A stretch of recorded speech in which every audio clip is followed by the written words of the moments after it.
Speaker of the House Nancy Pelosi is banned from receiving Holy Communion in her home Diocese of San Francisco. Archbishop Salvatore Cordileone is here to tell us why. And will other U.S. bishops follow suit? Bishop Thomas PAPROCKI of Springfield and Bishop Robert VASA of Santa Rosa are here to explain how they're receiving the Cordileone directive. And Nina Shea joins us with an update on Cardinal Joseph Zen's latest court appearance in China and the new charges he's facing. Catholic League president and sociologist DONOHUE shares his thoughts on the tragic mass shooting in Texas. Finally, Mark Wahlberg and Mel Gibson talk about Father Stu coming to digital streaming and DVD the world over. Begins right now.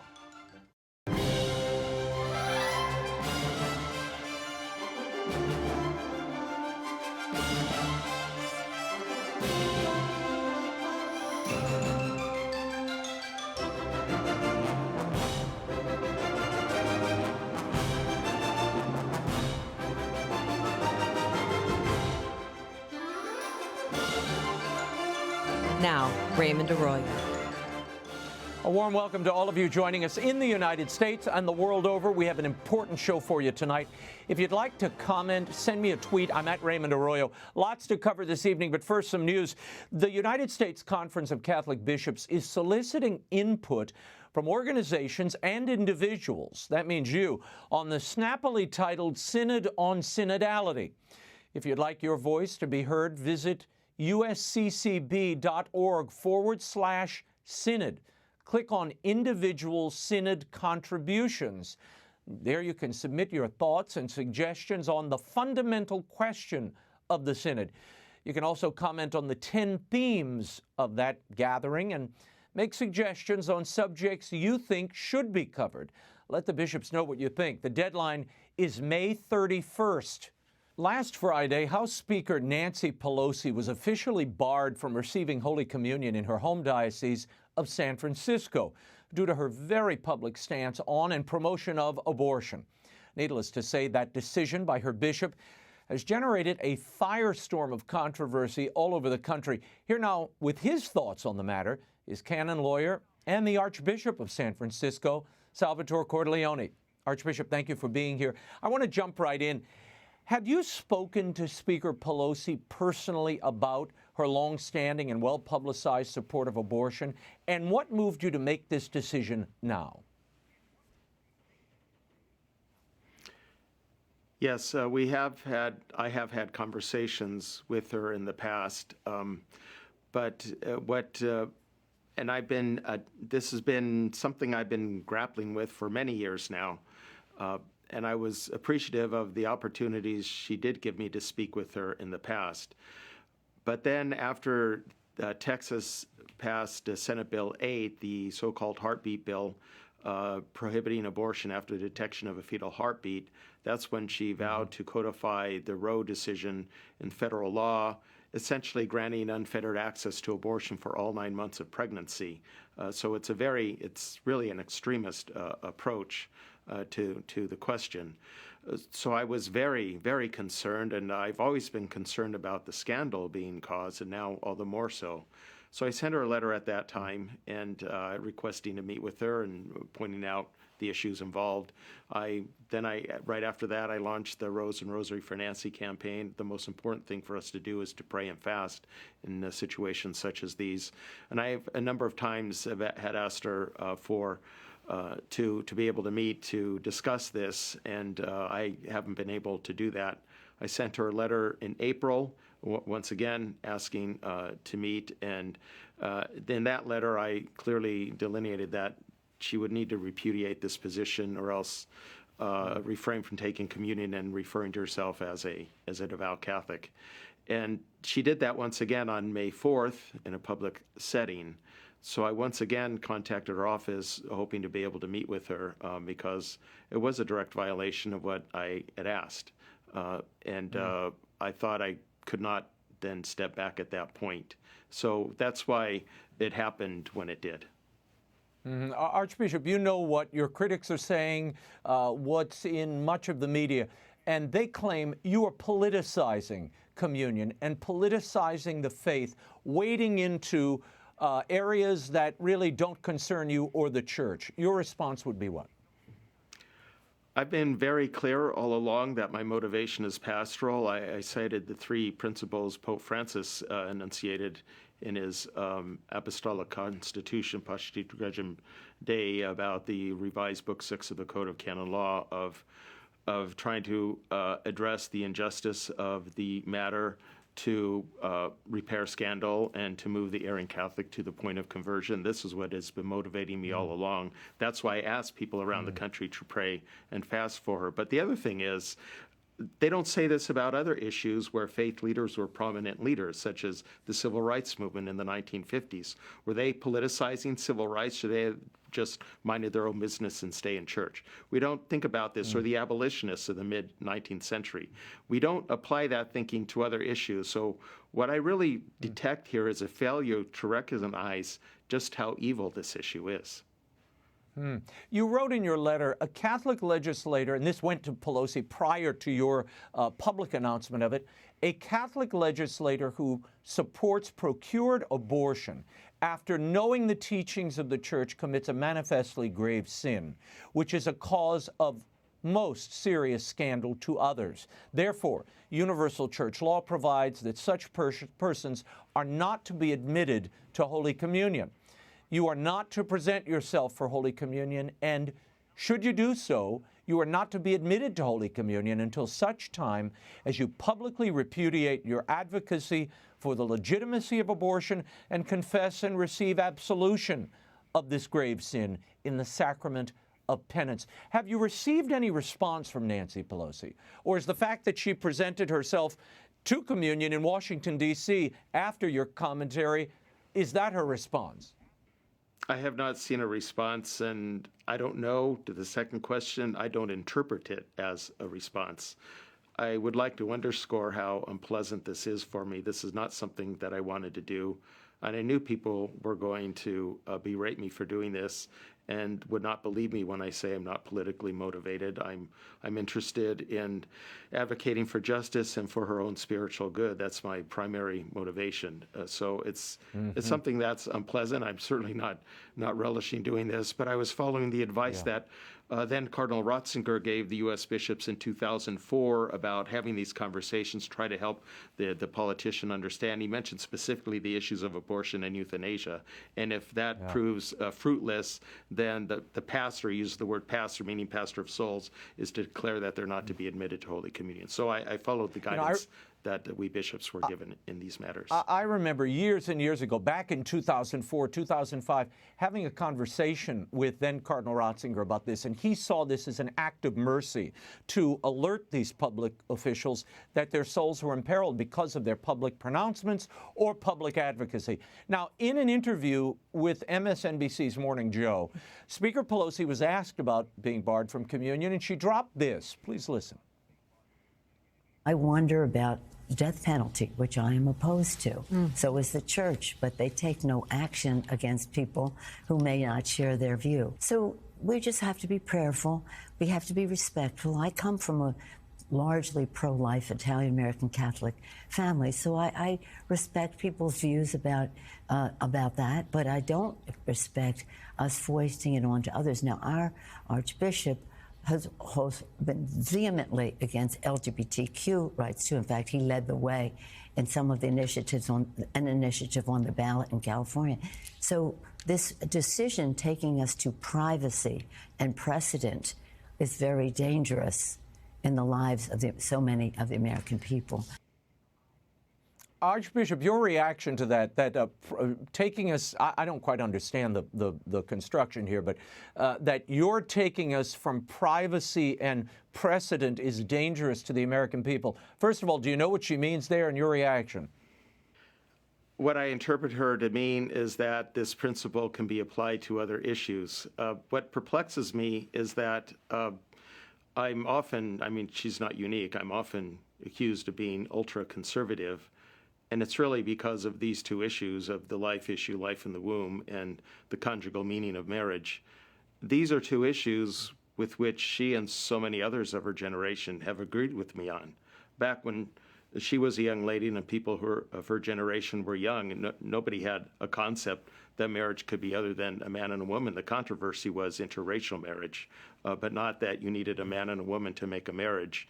Aggressive abortion agenda was not within the consciousness of people. So many people who were young then and are older now have changed their positions on these issues. But they used to agree with, I have not changed my positions with something we used to agree on. But I don't see any reason to change. In fact, the more time goes on, the more we know from science, the more it supports retaining this position. So it's really these two issues where I'm branded this way. Now she brings up the death penalty, and this is an issue with which we agree, and with all other bishops. But death penalty has a whole other set of considerations. Death penalty it's a flawed, I'm convinced that it's a flawed process, but theoretically, it's not killing an innocent human life, which abortion does. Of course, that's part of the flaw, because if there's a mistake, there's no way to repair the damage that's been done. So it's not the same thing because it's not an intrinsic evil in the sense of taking an innocent human life. It is flawed in other ways, and I agree with her. We should abolish it, but it's each issue, has its own unique set of considerations. But Archbishop, Nancy Pelosi's point here is, why not ban those who support the death penalty publicly from communion? And you would say what to that? The death penalty is not what we call in moral theology an intrinsic evil. It's because, again, as I said, theoretically it's punishing someone who is guilty of a very serious crime. Mm-hmm. The church has allowed it in the past. It's not something that is a part of the church's magisterial teaching, as would be the taking of innocent human life in the examples of abortion and euthanasia. It's nonetheless a serious life matter. It's something we need to be dedicated to. And it just shows that a measure like this has to be very rare and only in the most egregious types of situations. So it's not something we can sort of apply to whatever issue we particularly feel passionate about. Yeah, and it's really not proportional either, given the number of abortions and the number of people who die vis-a-vis capital punishment, particularly today where it's outlawed in many states. It's a minuscule number of people we're talking about.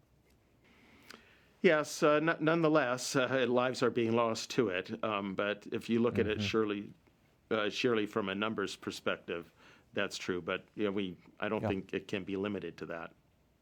Sure. On ABC's The View this Monday, armchair theologian and sometime nun, Whoopi Goldberg of Avila, had this to say about your decision to bar Nancy Pelosi from communion. Listen. The Archbishop of San Francisco is calling for Speaker Nancy Pelosi to be denied receiving communion because of her pro-choice stance. He's one of the priests who also called for President Biden to be denied sacrament. This is not your job, dude. That is not up to you to make that decision. What is the saying? It's kind of amazing. But what is the point of communion, right? It's for sinners. It's for sinners. It's the reward of saints, but the bread of sinners. How dare you? So, Archbishop, is it your job, and what do you make of her communion argument? Well, I wonder where she studied her theology, for one thing. And yes, it is my job. I'm the faith leader here in my local church, and I have to make decisions, sometimes very hard and unpleasant decisions, to provide for the pastoral care of my people and help people understand God's truth, the beauty of God's truth, and to grow in holiness. As Cardinal Ratzinger said, it is an act of mercy. Yes, it is my business. Yeah, what do you make of this communion argument? I hear this a lot, that, and they quote Pope Francis, that, this is not the reward for sanctity, but the bread of sinners, communion, and therefore it should be open to all. You would say what? Sometimes Pope Francis says things that you can interpret one way or the other. He did not say it should be open to all. Any pronouncement of a pope, or even official magisterial act, such as an encyclical, it always has to be interpreted within the whole magisterial tradition of what has come before, seen within that context. So, yes, it's true that none of us is worthy to receive. We are all flawed. We are all sinners, and so we have to see it that way. It's not a badge of honor or something that makes us superior to others. So he's correct there. But the Church has always understood that one must be properly disposed, what we traditionally say in a state of grace, in order to receive Holy Communion. Pope Francis certainly did not say anything to deny that basic teaching of the Church, but it is a healthy reminder that at the heart of it, in this other sense, we are all unworthy, but the grace of Christ can make us worthy if we cooperate with that grace and trying to live a virtuous life and availing ourselves of the sacraments, especially the sacrament of penance. Archbishop, you have certainly kicked the wasp's nest on all of this. The editorial board of the San Francisco Examiner is demanding that Pope Francis remove you, calling you a radical. Meanwhile, at the same time, you've received a lot of support, more than a dozen bishops now. What are you hearing from your brother bishops? And might we expect other heads of dioceses to take similar actions regarding Catholic politicians departing from church teaching on these grave issues, and therefore, because of the public nature of it, causing scandal? I'm very grateful to my brother bishops who have issued public statements in support of me. Many others have contacted me personally with phone calls and emails to express their support. So I do feel a lot of comfort and support for my brother bishops with this decision, as unpleasant, as I said, as it is. But I finally came to the point, I'm grateful to God that he brought me to the point to where I was absolutely certain in my conscience that I had to do it because, like I said earlier, I've been struggling with this for years. I wanted to do everything possible to avoid having to do this. But I became absolutely certain that I had to do it, which means no matter what happens, it is of secondary importance because what is important is that I can be at peace in my conscience that I've done the right thing, regardless of what other people think, regardless of what happens to me. Archbishop, we're going to talk to two of your brother bishops in just moments. Go ahead. Okay. Go ahead. I was going to say, as far as other bishops taking this action, I think that would be, we'll see what happens with the Dobbs decision. If the court returns the issue to the states, there may be bishops in some states that will have to do that, depending on how these laws are passed in the different state legislatures. So I think we're going to be in a completely different political landscape after that Dobbs decision, if it goes the way it seems that it will. Well, we're going to talk to some of your brother bishops in moments, but some of them have quoted Canon 1379 to me, which is a new canon, and it obligates pastors to a certain course. It reads, "A person who deliberately administers a sacrament to those who are prohibited from receiving it is to be punished with suspension, to which other penalties mentioned in Canon 1336 may be added." Now, Archbishop, you're a canonist. What does that canon mean, particularly to those in other dioceses? Might they be on the canonical hook, if you will, for not abiding by your decision here vis-a-vis one of your flock, whom you are in contact with and know well? Yes, this canon is in what I mentioned earlier, the revised Book 6 of the Code of Canon Law that treats penal sanctions. The canon is very carefully worded. It is not an automatic penalty, what we call late sententia, where the penalty is incurred by the very act itself. So one does not automatically incur a suspension for doing this. Rather, it calls upon the bishop to impose a suspension. So it allows some discretionary latitude for the bishop. So a bishop in a diocese who has pronounced that this will be observed in his diocese, even in that case, he may decide not to impose a suspension if someone gives their communion, depending on the circumstances. If someone is afraid or intimidated or not sure or something like that, versus someone who's being openly defiant. So those are two kind of different situations. So it does allow the bishops some degree of some latitude for discretion. It also leaves bishops have to decide for their own diocese. Bishops have the pastoral governance of their diocese, and a bishop in his own diocese can decide if he's going to order that this be observed, or if he remains silent, or he can decide for himself in his diocese what to do about it. Archbishop, I want to return to that question of other bishops in just one second, and I know we're tight on time. During the Sunday Angelus this past weekend, Pope Francis called attention to pro-life pilgrims, and frankly, I was thinking of your situation and the decision you've made when I heard this live. He said, sadly, there has been a change in the common mentality, and we are more led to think that life is a good at our complete disposal, that we can choose to give birth or to take a life as we please, as if it were the exclusive consequence of individual choice. Let us remember that life is a gift from God. It is always sacred and inviolable, and we cannot silence the voice of conscience. What did you think when you heard that?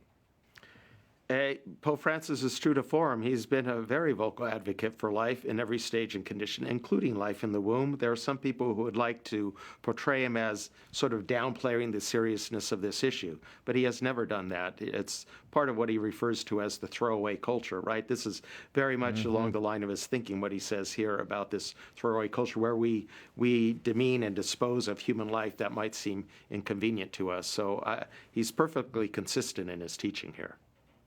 Finally, Cardinal Wilton Gregory's office in Washington, D.C. accidentally sent a journalist an email saying they plan to ignore all inquiries about your directive. They basically said, we're going to ignore this like the others. I would also mention that the Archbishop of Arlington, or Bishop rather, of Arlington, Virginia, Michael Burbridge, which is right next door to the Archdiocese of Washington, announced that the ban will apply to Nancy Pelosi in his diocese. Do you think bishops should abide by the decisions of local ordinaries, particularly where these national political figures are concerned? And what is the cost of bishops' disunity on this question? This is a very delicate matter. Every bishop has to follow his own conscience in this matter. And it's possible for bishops to come to different conclusions, both with having a well-formed conscience. So I think we just simply need to respect each other's decision and discernment for the circumstances of each one in his local church. I don't know what long-term consequences there will be, but the principle is that the bishop has the pastoral governance of his diocese. He has to decide for what he honestly and sincerely thinks is best for his local church. We may come to different decisions about that. Okay. Archbishop Salvatore Cordileone, I thank you for being here, and we will check in with you as this situation, no doubt, continues to evolve. Thank you. I want to go now to Bishop Thomas PAPROCKI of Springfield, Illinois, and the aforementioned Bishop Robert VASA of Santa Rosa, two U.S. bishops who are in support of Archbishop Cordileone's decision to bar Speaker Pelosi from Holy Communion. Your Excellencies, thank you for joining me. Bishop VASA, I want to start with you. In response to the Archbishop's actions, you said you too will prohibit Pelosi from Holy Communion. She has a vacation home in Napa, which falls within the borders of your diocese, and she sometimes attends St. Helena Catholic Church in your diocese. Why did you decide to abide by Archbishop Cordileone's decision? Archbishop Cordileone and I have been in conversation over the last several months, and he did give me a heads up that this was a planned action and that he was awaiting a response from Ms. Pelosi.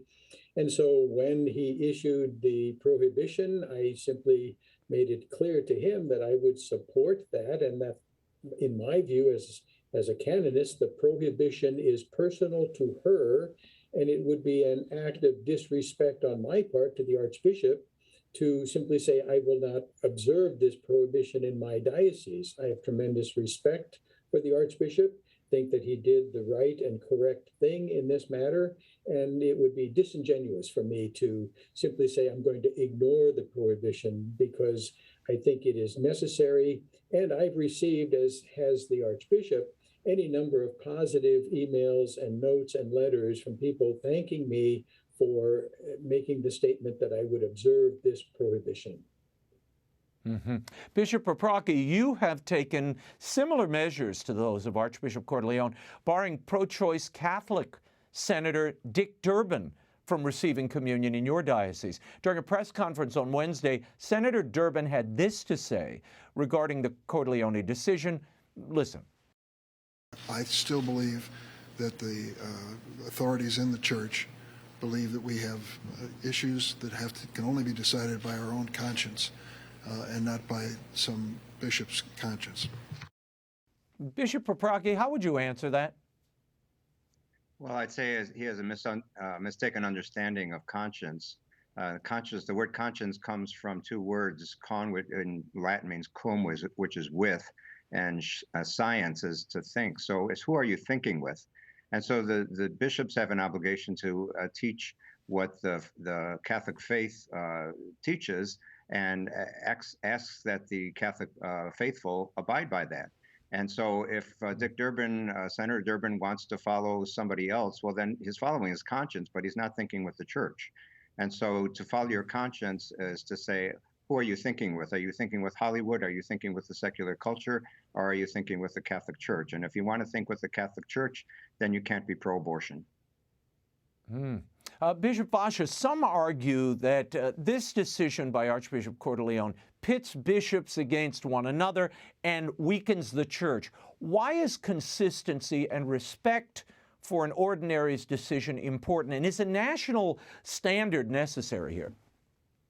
I don't know that a national standard is necessary. I think the bishops are unanimous in recognizing, I'm sure they are, that abortion is a terrible crime and that those who support it are endangering their souls. There is a difference of opinion about how best to approach those individuals and how best to seek their conversion. But there is a point at which endless dialogue is simply doing nothing. And so after significant dialogue, as Archbishop has had with Ms. Pelosi, after significant dialogue, then the consequences need to be applied. And in this case, it was clear that she was warned and said and told, if you do not recant or at least maintain a respectful silence on this issue, you cannot at the same time claim to be fully faithful Catholic and pro-abortion. You simply cannot.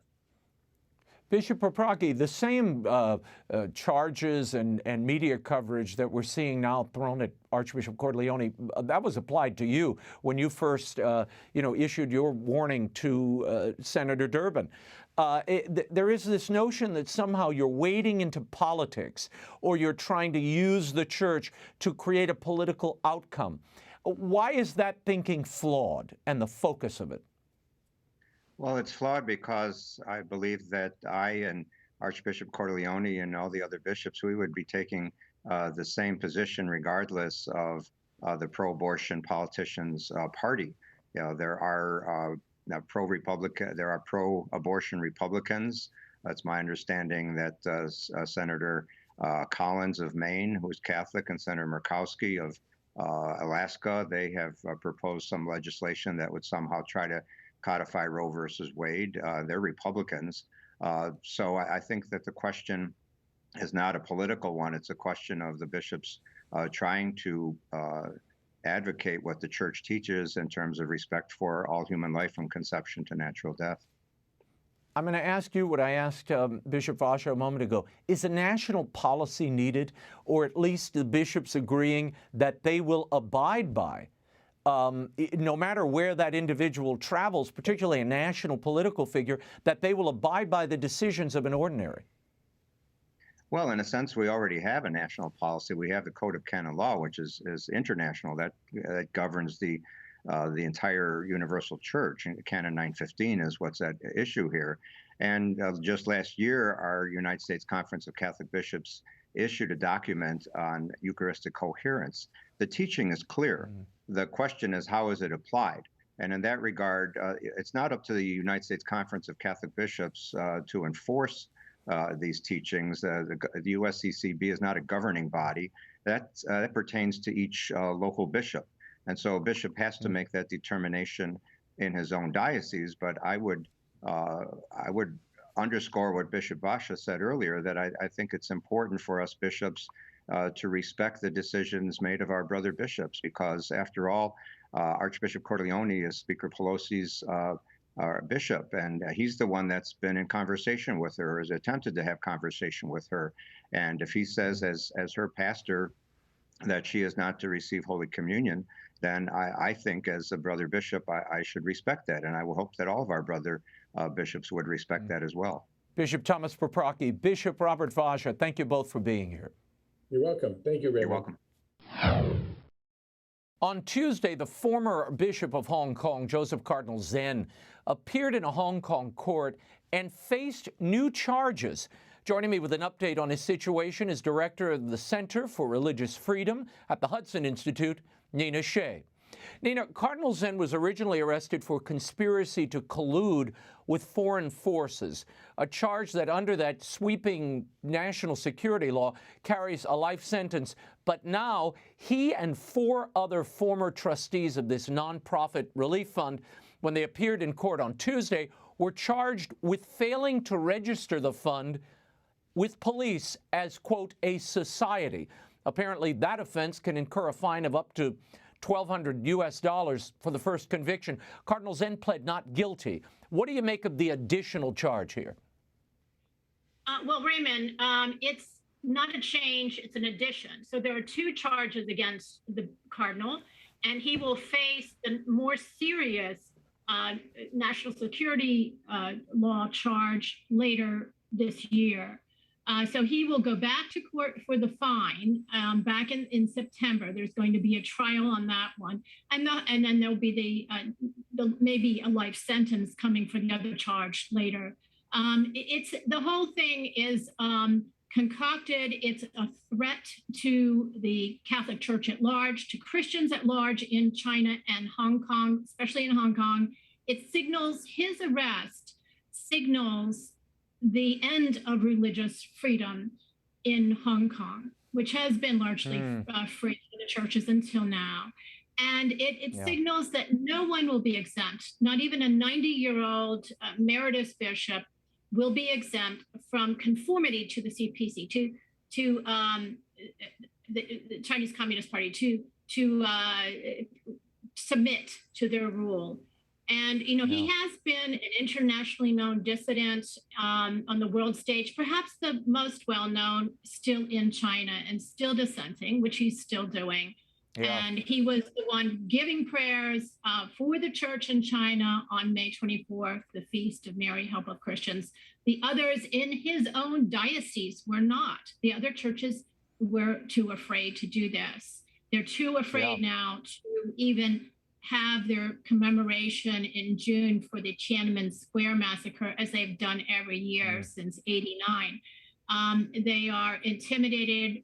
They're afraid of losing everything, and they don't want to speak out. The Cardinal will face a full trial on September 19th, but as you referenced, following his court appearance, Cardinal Zen offered a Mass for his, quote, brothers and sisters who cannot attend the Mass in any form tonight, for they have no freedom now, end quote. Now, that coincided with, as you mentioned, the World Day of Prayer for the Church in China.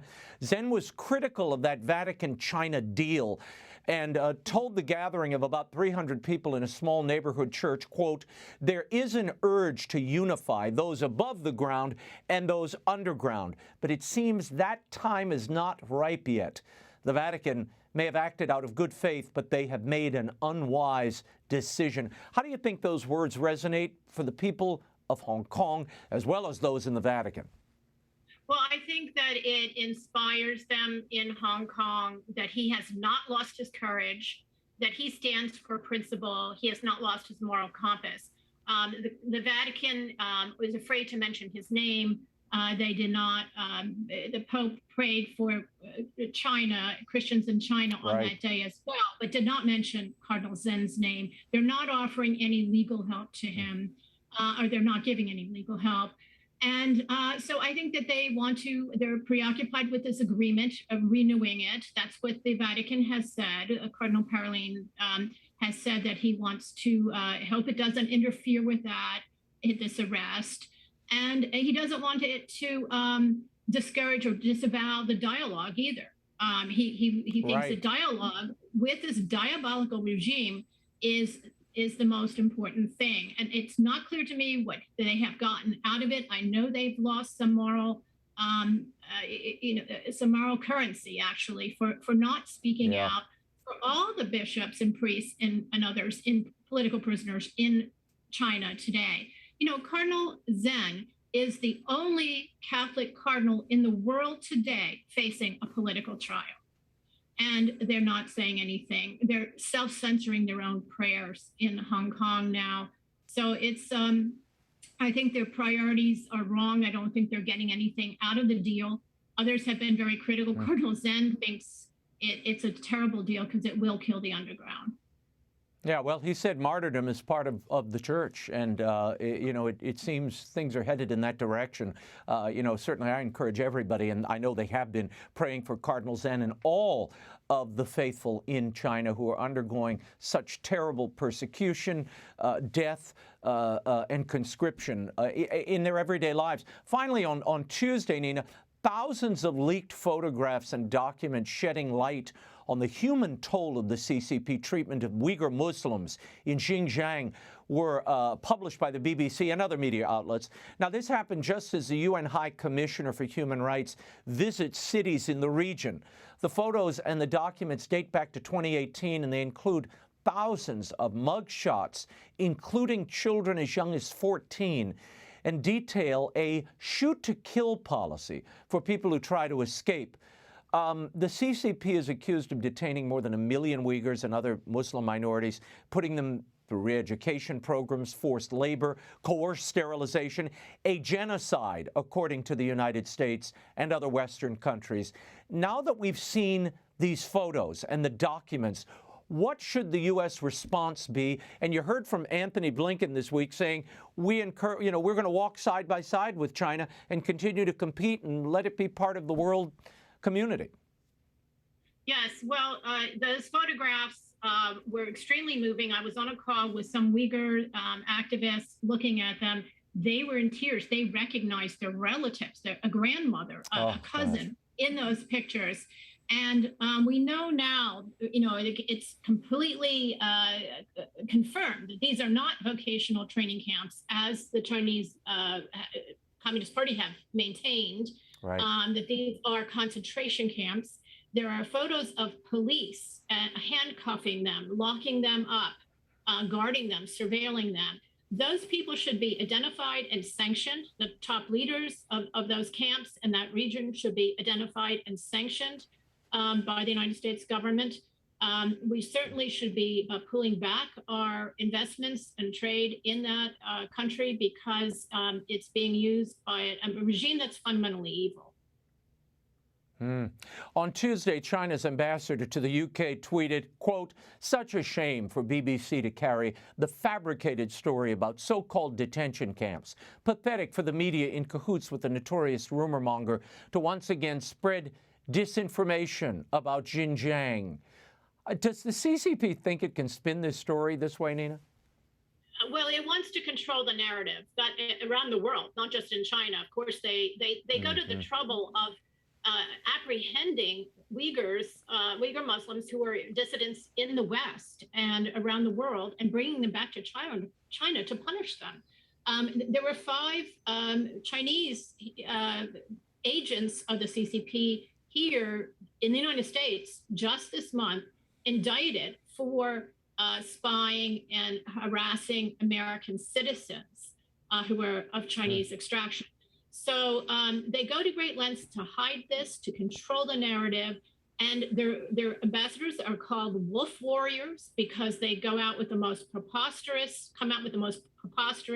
statements, like they wanted to forcibly sterilize and abort babies from women in the camps, in the Uyghur camps, as a way of liberating women. That's what the ambassador in Washington tweeted out, the Chinese ambassador. Wow. It was so atrocious that even Twitter cut him off. They canceled him on Twitter. So it's absurd, but it's horrifying. Nina, we will leave it there. Let's hope the Vatican finds its moral voice in the days ahead. This situation and the number of lives swept up in it are just too numerous to continue to remain silent, including heroes like Cardinal Zen, Jimmy Lai, and so many others. Thank you for your time. Nina SHEA, we'll check in the days ahead. Thank you, Raymond. On Wednesday, Pope Francis once again raised a few eyebrows, commenting on welcoming migrants. Speaking off the cuff to members of the International Solidarity Fund, he recalled a conversation he once had with someone from the U.S. who told him that Americans were not immigrants because they were already rooted there. Pope Francis recalled correcting the individual this way, quote, "You are a people of migrants, of Irish immigrants and Italian immigrants. The Irish brought you whiskey, and the Italians brought you the mafia. Always look at the roots," end quote. Some are reacting with hostility to those comments. One journalist calling it a series of ethnic slurs. We'll discuss all of this in our next segment. But on to more serious news. On Tuesday, an 18-year-old gunman in Uvalde, Texas, opened fire at an elementary school, killing 19 children and 2 adults before being killed by a Border Patrol unit. It was the deadliest school attack since Sandy Hook in Connecticut in 2012. Grief and anger have spread across the U.S., as well as calls for stricter gun control laws in order to prevent future incidents. But what is motivating these individuals to choose to kill? Here to share his thoughts as a sociologist is President of the Catholic League, Dr. Bill Donohue. Bill, thanks for being here. You've written a piece on these tragic shootings and why you think they will continue if we fail to diagnose what's truly causing them. Now, according to current reports, this shooter shot his own grandmother at home before heading to school, or this school, to conduct his attack. From a sociological standpoint, what emerges to your eye about this shooter? And why do you think he moved to perpetuate this kind of heinous crime and slaughter upon these innocent kids? Well, I looked at what he did and about his bio, and I also looked at what happened in Buffalo and a couple of years ago in El Paso and in Dayton. Mm-hmm. And in all these cases, there's a common thread here. It's not a matter of guns per se. It's not a matter of race. There's ideologies involved in a couple of cases, in Dayton and the left winger, and in El Paso, the right winger. But in all these cases, you're talking about kids who are, first of all, they're always young men. They're never old men. They're never women. And they're always guys who are asocial. Some of them are antisocial. When I say they're asocial, they have no friends. They are loners, and they're described by that way almost universally by their peers. They come from dysfunctional families in almost every case. They have a fascination with violence. Now, sometimes that's with guns, sometimes it's with video games and the like. These are people who are troubled. They typically have mental issues of one sort or another. And we have a public which is refusing to pay attention to the red flags, about which there are many. Bill, the conversation inevitably runs to guns in the wake of one of these school shootings. Will tougher gun laws, you think, solve the problem, stop these school shootings? They're not going to stop them there any more than they are in Chicago. Chicago and in my city, New York City, have some of the toughest gun control laws in the United States. I'm not against reasonable gun control, by the way. I'm not an absolutist on this by any means. But I will say that if Chicago and New York have some of the stringent gun control laws in the country, and all they do is kill each other, where I'm in New York, it's out of control. In Chicago, every Friday and Saturday night, it's absolute bloodshed. So that's not exactly the way to look at it. Look, we have to be more proactive in intervening. These guys have telltale signs. When the guy in Buffalo, they say it was race motivated. Well, was it race motivated that he found a cat in his garage that was going after his own cat? And then he takes a knife and he stabs the cat. And then he smashes the cat's head onto the concrete. Then he takes a hatchet and cuts off his head. This has nothing to do with race whatsoever. The media are race-soaked, race-folked and soaked in this country on this issue. The other guy in Texas, he takes knives and cuts himself up because it's fun. He goes out and he takes his BB gun and shoots people randomly. No, these are very serious guys who need to be attended to. No gun control is going to stop these men whatsoever. None. Yeah, you're talking about this Uvalde shooter here, and it's true. He was addicted to Call of Duty. He had slashed himself with knives and came to school. Here's the question. Why do you think there's such a reluctance to report these individuals when these warning signs emerge? We have policies and laws in this country that are working against that. Here in New York City, for example, you now have a law which says that after somebody tries to kill you, stab you, rob you, whatever it is, the name and the address of the victim is now made public. This is the idea of racial equity and the rights of the criminals. And so now the guy is released automatically. Of course, everybody's released in New York. Nobody gets held for anything. And now the guy can come after you. He knows who you are and come after you. And the workplace, I've looked at some of the people or the experts who study what's going on in the workplace. Just take the issue of sexual harassment, for example. People are afraid to report because they're afraid that there'll be reprisals against them by their boss. Why did you get so involved? In other words, people are almost rewarded for not reporting. We need to have guidance counselors and others who have to have a psychological profile of these young men. They do have red flags all over the place, but we're not doing the right thing. We need to reward people when they come forward. I wrote about that in The Truth about clergy sexual abuse, that the bishops saw red flags and they didn't act on them. It's true in the schools as well. Yeah, well, look, it's charitable to help people who are hurting and people who are suffering from mental illness or are drug addicted. When you see that, you have to say something and intervene. But as you said, there are laws in place and a criminal justice system in place to de-incentivize that kind of reportage. So hopefully our elected officials will focus on that as well. Finally, Bill, before I run out of time, your reaction to the Pope saying that the Irish brought whiskey to the U.S. and the Italians brought the mafia. Yeah, you know, Francis, like every pope or priest, is open to fair criticism on some of the policies he makes. I think the whole country needs to loosen up. When we see somebody who makes a comment which could be interpreted as untoward, so to speak, biased, one of the things we look at is motive.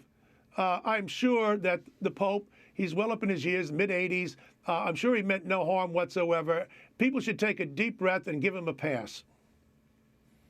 Give him a pass. Okay. Bill Donohue, thank you for your work, and we will check in with you at thecatholicleague.org. Thank you. The true story of Stuart Long, the boxer turned priest, is a tale of family heartache, suffering, and redemption. His story became a movie, Father Stu, and it tells the amazing story of this self-destructive actor, boxer, and roustabout who turns his life around in an unexpected way. I sat down recently with the stars of the film, Mark Wahlberg, Mel Gibson, and director Rosalind Ross. Father Stu is available on digital streaming starting May 31st and on DVD and Blu-ray June 14th. Here are some highlights of those interviews. I want to start with where you first heard about Father Stu. I'd never heard of this man. I cover this stuff for a living. I literally never heard of Father Stuart Long. How did you encounter this story? Okay, I'm at an Italian restaurant in Beverly Hills with two priests, and we're just trying to, me and one of the priests are just trying to enjoy our meal and a glass of wine, and the other priest is adamant about pitching me this movie idea. And then my wife had heard the pitch and said, "Oh my God, you got to do this." And then he told me the pitch again. I said, "Why do you keep pitching me this movie? You know nothing about movies in Hollywood." And then something just caught my attention about the story. What was it?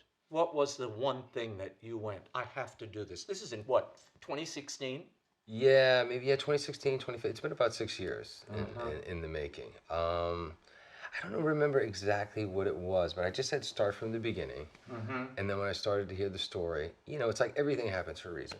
So I've always been kind of thinking about how do I continue to pay forward all the blessings that have been bestowed upon me. I know God didn't put me in this position to kind of forget about where I came from. I've been doing lots of stuff in my own community where I grew up and worked with inner city kids and at-risk youth.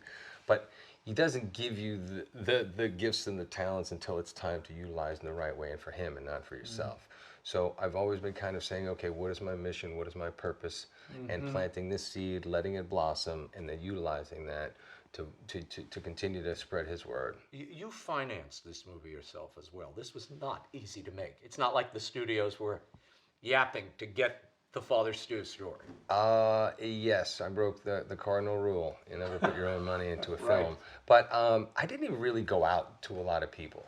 I didn't send it to any major studios. I had a couple of friends who I had made kind of small, independent movies with, or people that I made a couple of true stories with, and they didn't even really respond to it. So I said, you know what, I'm just going to do it on my own. And it's an amazing story of suffering, accidents, hardships that he can't fathom or understand or make sense of, which I think everybody feels at some point or another.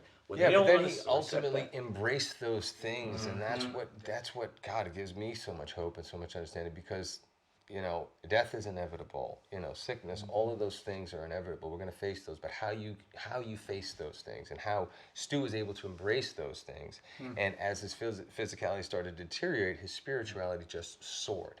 And people recognized that, and they recognized the truth in that. And it wasn't like smoke and mirrors, like, oh no, this is he was glad that this happened to him. It allowed him to get closer to God through his suffering. And it gave him the ability to share that with other people in a very honest way that was very relatable. Mark, you've been all over the country with this movie. I mean, screening after screening. What's been the reaction to those who are faith-based as well as folks who perhaps aren't? Just how moved they are by the movie, the story, how inspired they are, how much hope they're finding in the story. It's amazing to see people laughing and crying, and in the midst of tears, then more laughter erupts.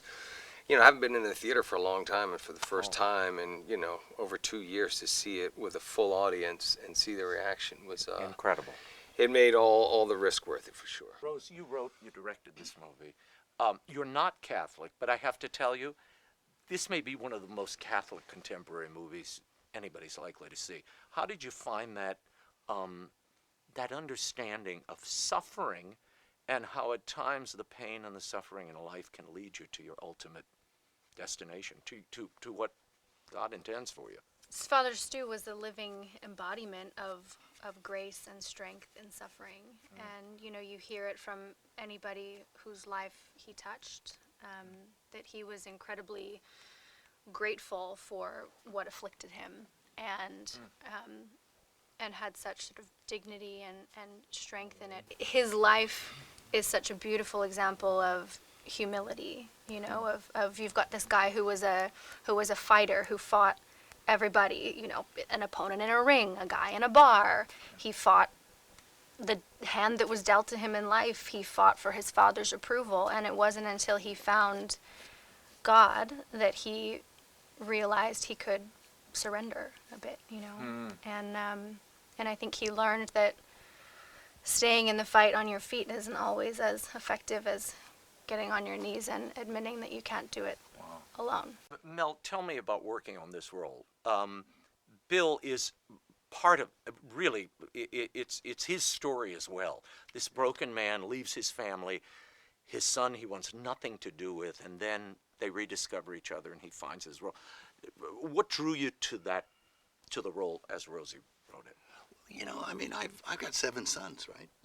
And you don't do a perfect job with everybody.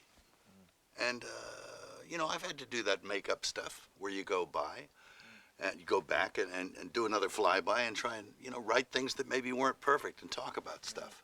And those are the most fulfilling things for me, I think, because we've all made mistakes. And I think Bill was probably in that boat, too. I know I talked to him on the phone, and just a few little things he said kind of told me who he was. He's not somebody who's terribly demonstrative, but he's very deep in his feelings. There's a piece of the tale that is left out here, where after Stu becomes a priest, he continues his ministry, his family not only reunites, they convert to the Catholic faith. Oh, yeah, they were both baptized at the same time. His parents were baptized by Archbishop Thomas, and Stu was literally on a gurney, you know, tears streaming down his face, assisted living, he had oxygen at the time. And that was his think he was crowning achievement. Yeah, the fulfillment of his mission. Yeah, beautiful. Get his parents. Did you write Bill with Mel in mind? I did, yes. Wow. He had no choice but to play the role, right? Tell me about the touch of God that only comes through pain and suffering. This is not something people necessarily want to deal with. It's not something even religion avoids many times. Why did you decide that you wanted to take this head on? Is that what appealed to you about his story? I think, you know, I've been really focused on my faith for quite some time, and you know, I had a very troubled past. It was my faith that allowed me to turn my life around and get, you know, back on the right road. And so I was always thinking about how could I give back and do more, utilize what's been given to me for the greater purpose and what God really gave it to me for. And you know, I always really admired what Mel did with the Passion and that love letter that he created to the Lord, and I was like, wow, that certainly inspired me. And I always figured out, okay, there was going to be a point where I was going to have to focus a lot more on me doing God's work and focusing less on trying to build up me as the kind of actor, producer, or my entrepreneurial endeavors, what I was doing.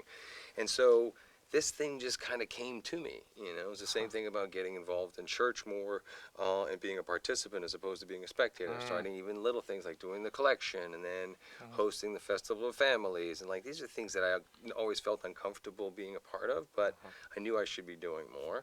And so now this is just, again, Stu kind of took me and utilized me to continue to, you know, amplify his voice and message. So it's a personal walk of faith in many ways for you. And this is literally the starting point to now me doing a lot more.